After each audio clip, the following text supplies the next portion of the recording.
From La Paz, Mexico, all the way south to Cabo San Lucas, there are well-paved highways.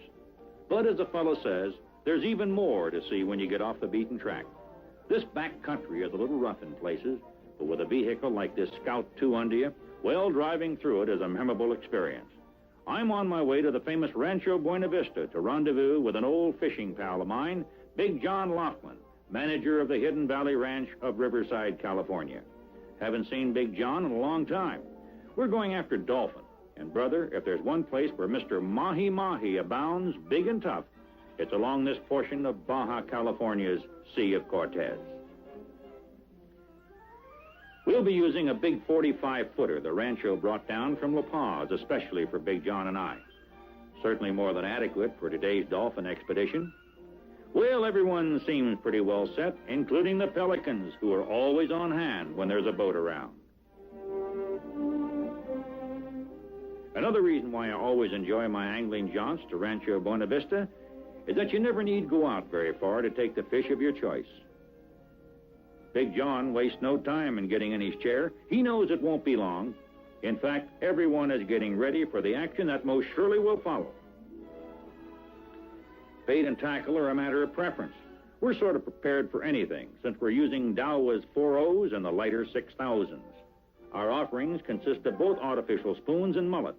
I, for one, welcome the heavier 4.0 because it's not at all uncommon to hang into a sailor marlin while trolling for dolphin. That explains our setting up the outriggers.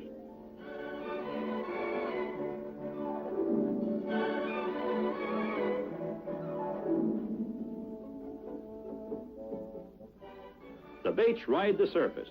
From now on, we simply play the good old waiting game. Man, what a day. Baja, the legendary Sea of Cortez. And here I am in the middle of it all, angling for dolphin with Big John. What more could any man ask?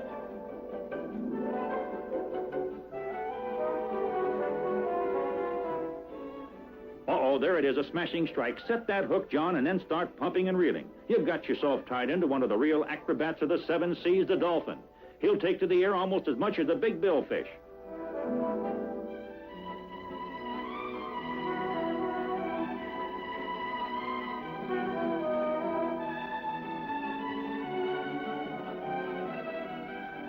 It doesn't take a very large dolphin to let you know in nothing flat that you're dealing with an extremely tough and cunning adversary. More of these babies are lost at gaff than almost any other species in the sea. And small wonder, huh?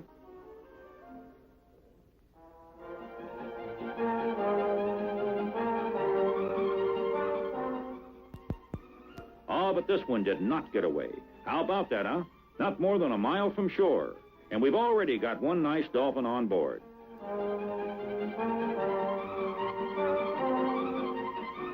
And oh yes, dolphin invariably travel in schools. So it serves to follow that where there is one, there are usually more.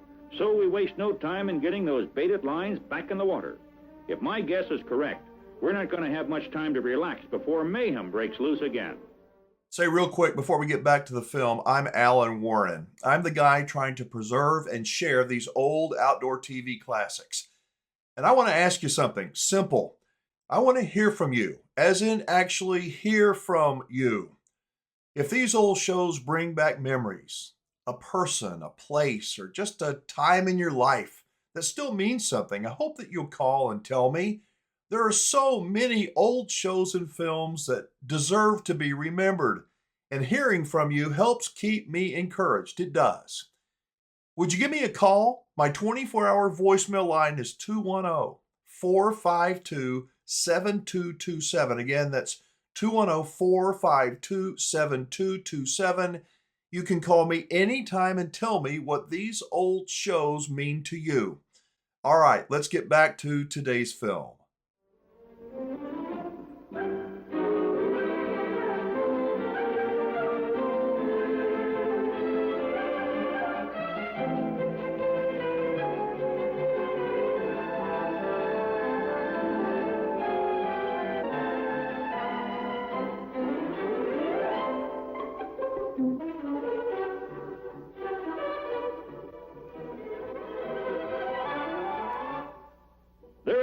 That old dolphin took it hook, line, and sinker. But don't let the force of the strike fool you. Don't be afraid to set that hook again and again to make sure he's really on. Oftentimes, the forward trolling motion of the boat is not sufficient to set the hook. But there's one thing for sure. If old Mr. Dolphin is solidly hung, you've got yourself the fight of your life on your hands.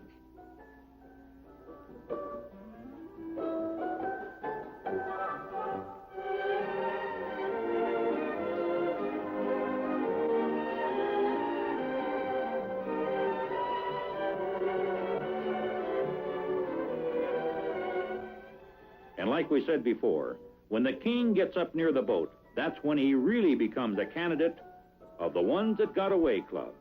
See what we mean? Notice the vivid blue of the pectoral fins. Once on board, that'll change. In fact, all of his beautiful coloration will change once he's out of the water.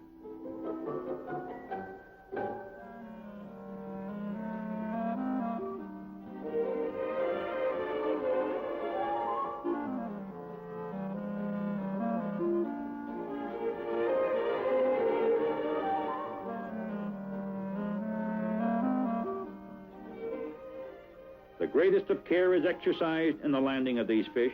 Most of them are released, and when handled thusly, they go on their merry way unharmed. And anyone can be proud of that fish, right? Yes, sir, a man doesn't have to take more than a couple like this, and he's had all the action he could want. We mentioned a moment ago about releasing fish down in this part of the country. As a rule, points are given for all return fish in many of the tournaments. But as far as we're concerned, the releasing of game fish should be practiced at all times among sportsmen. Take one or two for mounting and eating, and let the rest go free. It's good conservation. After all, as anyone can plainly see, down here you can count on all the action you want. Big John's got another one. Let's settle back and watch this.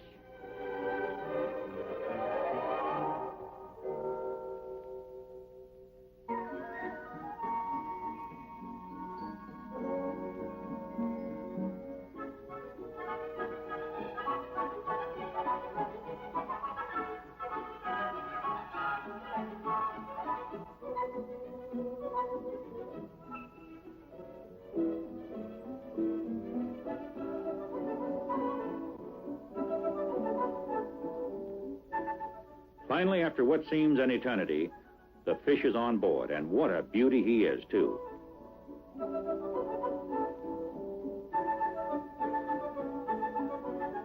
Well, sir, we've had our fun. We kept two and released many more.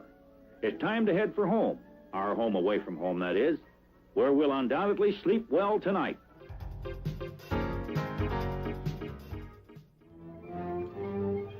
An expedition of this type is anything but fun. 100 dangers await these adventurers. And even if they're fortunate enough to reach the land of the Okapi, there is no guarantee they'll see this rare and mysterious animal. For instance, here, our expedition encounters hordes of moths as the workers endeavor to portage the boat and motors overland.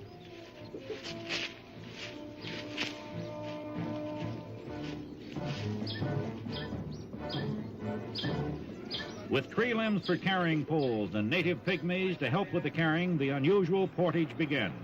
The pygmy women, even though with babies, insist on helping the explorers lest they appear lazy and lose face with their men. So dense is the undergrowth of the Aturia forest that it took 2 full days to cover 6 miles from the pygmy village to the entrance of a cave.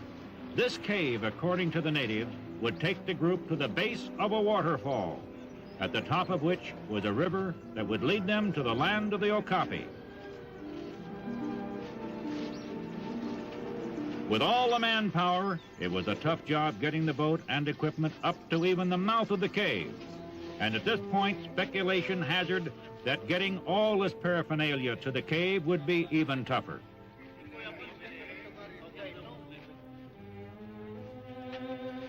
And it was.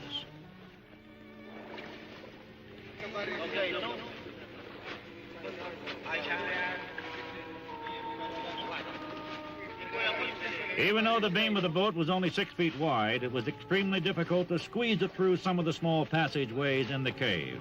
It was truly a back-breaking job.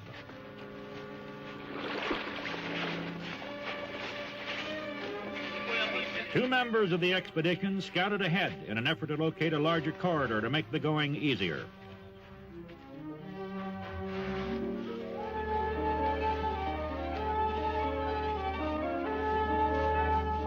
A black mamba, the deadliest of all snakes. Its bite has been known to kill in 40 seconds. But this fellow has dealt with the snakes of Africa before. And he nonchalantly scoops up this feared reptile and casually puts it in his old safari hat. But the possibility of stepping on sudden death or being bitten by one of the vampire bats that infest the cave was enough to make any man edgy.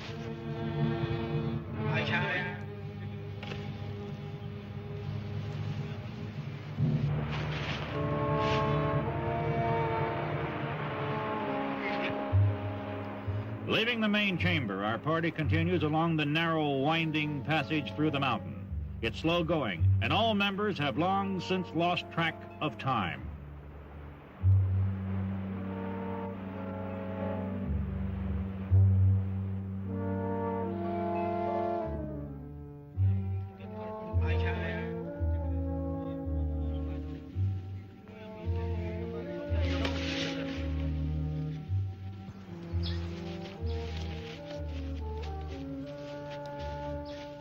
It took the better part of a day to travel the short distance through the cave under the mountain. There, the undergrowth was so dense that the pygmies had to go on ahead and clear a path.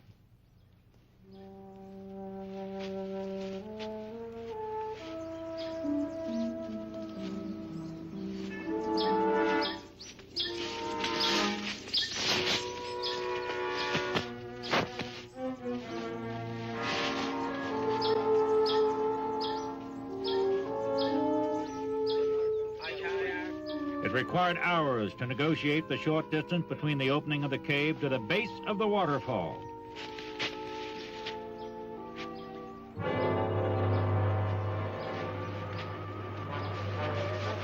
And one look at the waterfall, and you understand why the pygmies called it the Stairway to the Sky.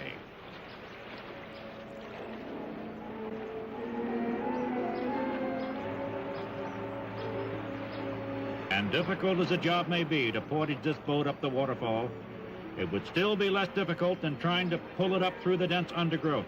But it seemed impossible, even with all the manpower, to get that boat up those slippery ledges. So slippery were those slime-covered steps that a native was assigned to go on ahead to test every foot of the way. Several times the boat got stuck and poles had to be shoved under it to get it loose.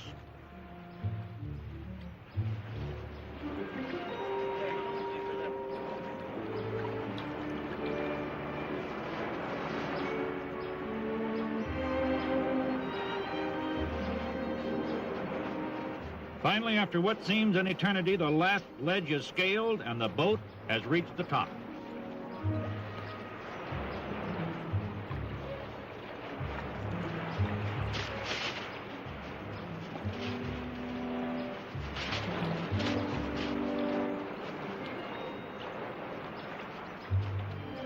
The pygmies applauded the feat, and well they should. However, this is as far as they will go. They told the expedition before it began that they would not venture beyond the base of the falls except to help get the boat to the top. They elected to remain down below until the men returned, if they returned.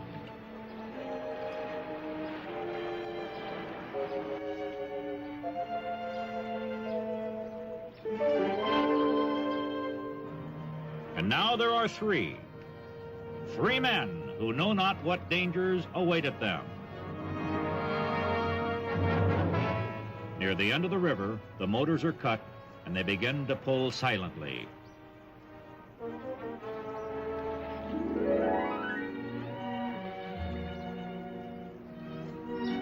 Suddenly they saw the Okapi. For a moment they watched, scarcely daring to breathe. With extreme care, they approached the wariest of all animals, Okapi, a living fossil, discovered only 60 years ago. This strange creature today has exactly the same appearance it had 15 million years ago. Its general conformation and coloration is that of an antelope, but it has the head of a giraffe, the ears of a donkey, the hindquarters of a zebra, and the long black tongue of an anteater.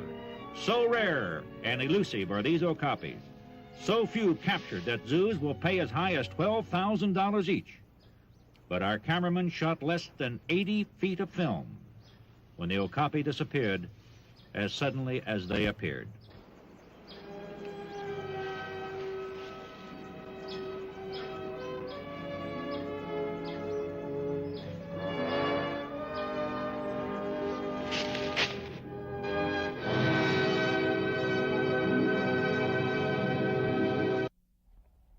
You know, we have a vast library of outdoor motion picture and/or videotape, if you please.